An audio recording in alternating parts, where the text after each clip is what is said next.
Pemirsa, isu reshuffle atau perombakan kabinet Menteri Presiden Joko Widodo kembali berhembus. Kali ini isu reshuffle akan dilakukan pada akhir Maret 2022 ini. Sesuai kebiasaan Presiden Joko Widodo sebelumnya, reshuffle kabinet dilakukan pada hari Rabu Pon.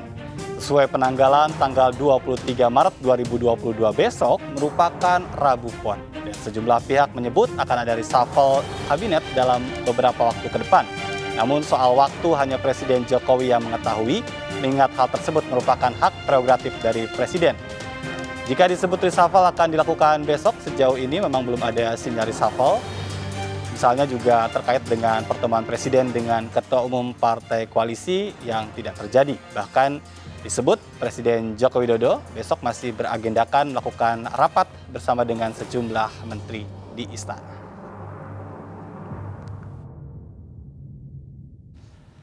Kabar mengenai perombakan atau reshuffle kabinet berhembus kencang. Kabarnya jika tidak ada aral melintang, Presiden Joko Widodo akan mengumumkan reshuffle yang akan digelar dalam waktu dekat. Dan sudah bergabung bersama kami melalui sambungan Zoom, ada Pak Jazilul Fawait, Wakil Ketua Umum PKB, dan juga Mas Ahmad Khairul Umam, Managing Director Paramadina Public Policy Institute. Selamat malam, Bapak.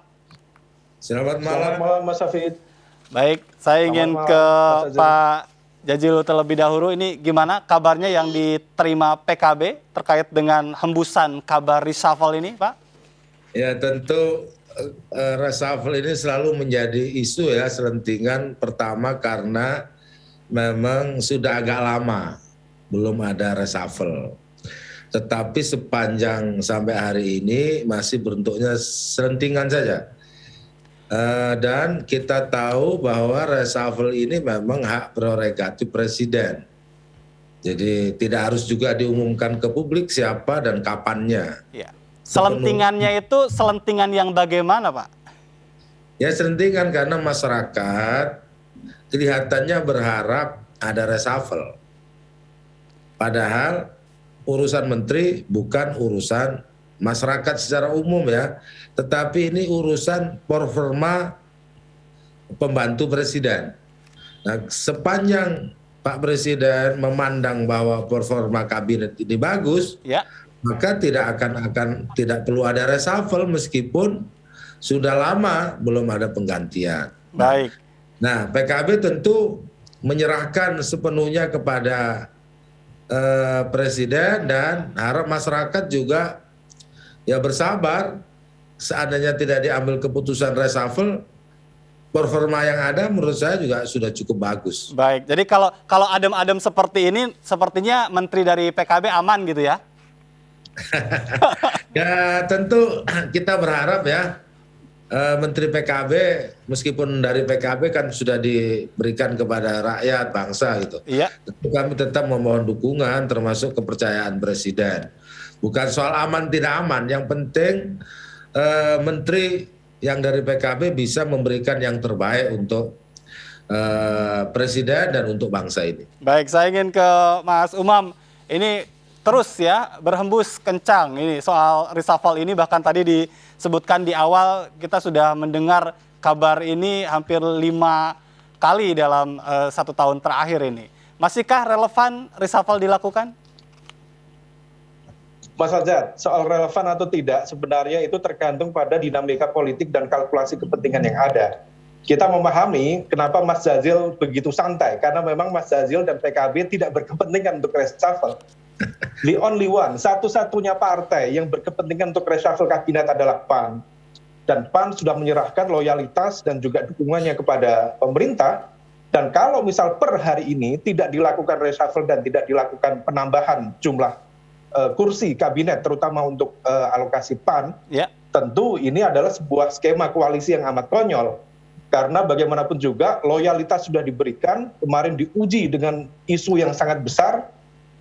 PKB, Mas Jazil lewat Caimin juga sudah menyuarakan dengan bermain api, mencoba untuk mengutak-atik konstitusi.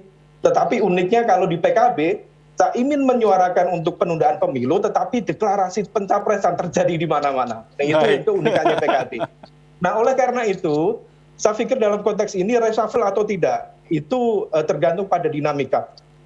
Baik. Kalau misal kemudian kita lihat dinamika terkait dengan konteks penundaan pemilu, memang betul ada indikasi faksionalisme di dalam internal koalisi pemerintahan.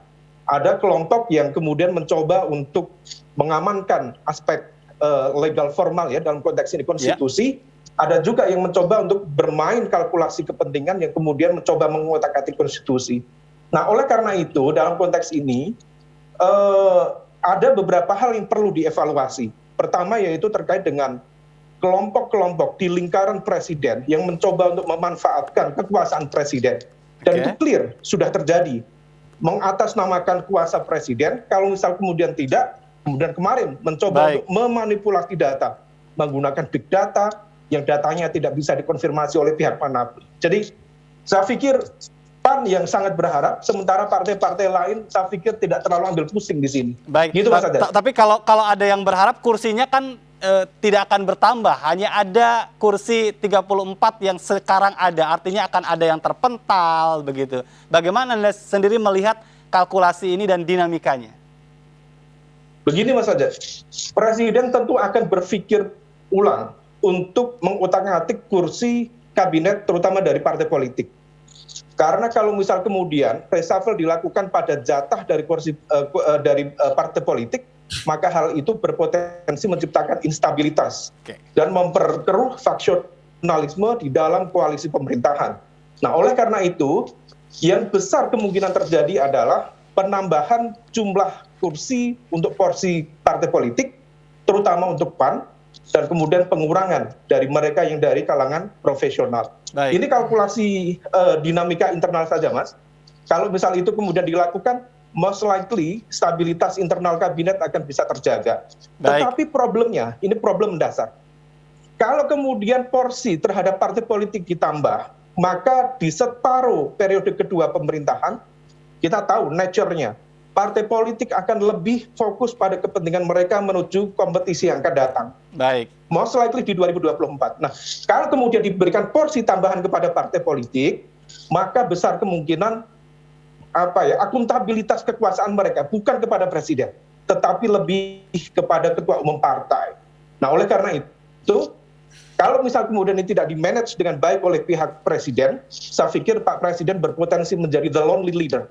Pemimpin yang kesepian, karena nanti orientasinya udah Mas Jazil ini kemana-mana udah pencapresan deklarasi Caimin. Baik. Nah, kalau gitu kalau saya ingin nanti ditambah lagi satu menteri, ya bisa menambah kekompleksan fokus dari kerja teman-teman PKB misalnya. Nah, kalau gitu kita tanyakan nih ke PKB sendiri sejauh ini seperti apa loyalitasnya?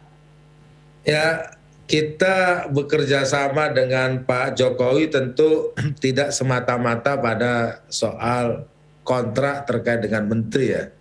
Bagi PKB yang terpenting bahwa Presiden Jokowi ini dan pemerintahan yang ada bisa memberikan yang terbaik untuk masyarakat. Nah, ya kalau soal misalkan PKB mau ditambah, monggo, itu haknya Presiden. Kalau dikurangi ya kita ya jangan kan gitu.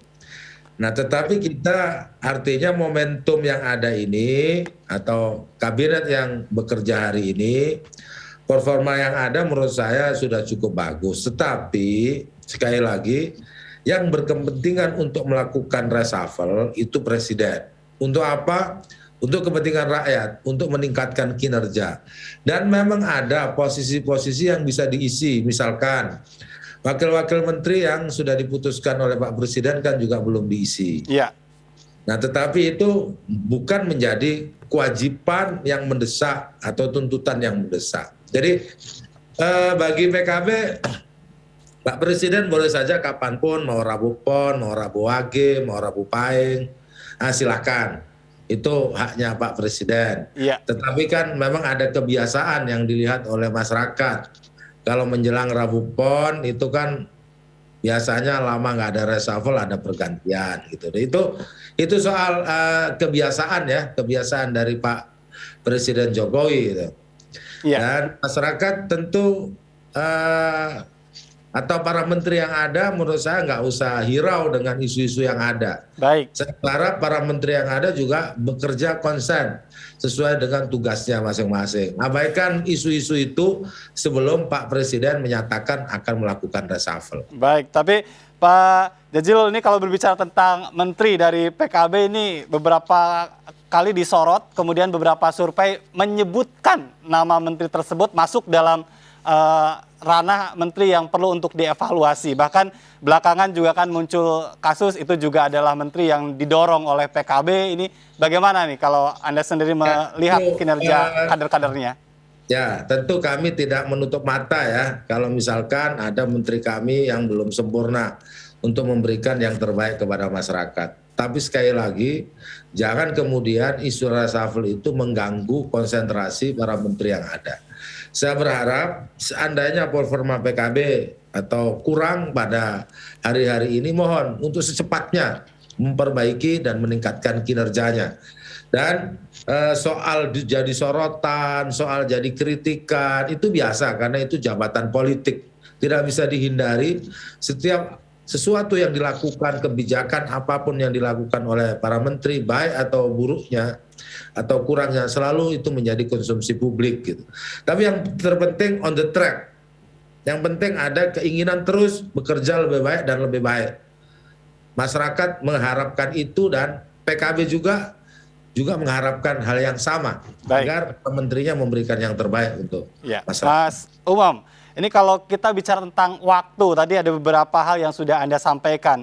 Apakah masih tepat reshuffle atau artinya juga sebetulnya ya sudah lewat? Ya sudahlah, karena tadi juga ada agenda-agenda yang pasti akan jauh lebih dikedepankan oleh partai politik dalam 2 tahun menjelang pemilu ini.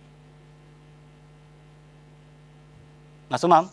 Mas Azad, kalau menurut saya sejauh ini tidak ada urgensi bagi kita untuk melakukan reshuffle. Tetapi tentu kalau misal itu tidak lakukan, akan ada satu kekuatan politik yang akan berteriak-teriak. PAN tadi ya, Anda sebut. Karena ya bagaimanapun juga komitmen dan loyalitasnya diberikan. Ya, let's say, clear saja PAN. Karena PAN sudah melakukan exercise, diuji dengan sedemikian rupa dan menyerahkan leher, saya pikir itu karena tidak sesuai dengan amanah konstituen. Kemarin kita juga tahu dari pengurus pusat Muhammadiyah juga clear menolak agenda amandemen konstitusi dan lain sebagainya. Dan kemudian jangan sampai ini yang kemudian menjadi kritikal bagi PAN. PAN itu dalam satu situasi yang cukup kritis. Yeah. Jadi dia harus berbuka dari puasa kekuasaan ini. Karena kalau misal tidak, maka kemudian dia akan mengalami satu potensi krisis yang mengancam struktur logistik dan juga kekuatan di dalam partainya, yang kemudian itu sekarang kita tahu dia begitu serius terancam oleh faksionalisme internal. Ada partai umat, ada partai pelita. Dan kalau misalnya kemudian ini tidak diantisipasi, jangan sampai gitu ya, jangan sampai kemudian reshuffle ini, koalisi ini kemudian adalah jabatan menteri yang diberikan sebagai sebuah hadiah perpisahan bagi PAN. Baik. Untuk kemudian tidak bisa masuk lagi di pemilu 2024 mendatang gitu. Baik. Nah, oleh karena itu tentu saya yakin Presiden akan melakukan itu sebagai sebuah komitmen politik, tetapi pada saat yang sama sebenarnya tidak ada satu urgensi yang kemudian cukup mendesak bagi pemerintah untuk melakukan itu. Meskipun Mas, perlu kita catat Mas Ajat, ada beberapa hal serius. Sekarang Menteri Perdagangan terkait dengan konteks minyak goreng, itu fakta kebijakan publik terkait dengan mafia perdagangan. Ya. Dan itu tidak bisa dijawab oleh Pak Menteri Perdagangan. Kemudian kemarin semua teriak-teriak, termasuk kemudian Bu Mega juga kemudian menjadi sasaran kekecewaan publik ketika slip of tongue itu. Ya. Semua itu terkait dengan konteks tadi, mafia minyak goreng misalnya. Itu hanya satu komoditas, belum komoditas yang lain. Kemudian kelompok-kelompok kekuasaan mencoba memainkan kekuasaan presiden. Dan itu harus disikat itu. Iya. Termasuk nama-nama kemarin ya, Pak Muldoko, kemudian Pak Luhut. Kalau kemudian setidaknya tidak di-reshuffle, evaluasi total harus dilakukan. Baik. Karena itu clear, berpotensi membaca kekuasaan presiden. Dan jadi ini kemudian indikator-indikatornya sudah jelas sebetulnya. Ada hal yang perlu dievaluasi ya. Jikapun tidak di-reshuffle, itu harus menjadi catatan keras untuk mereka-mereka yang tadi sudah Mas Umam sampaikan. Tapi nanti kita akan lanjutkan kembali karena ini berbicara tentang menteri jatahnya siapa, ternyata masih rame isunya diperebutkan juga. Kita akan kembali pemirsa, tetaplah bersama kami di MNC News Prime.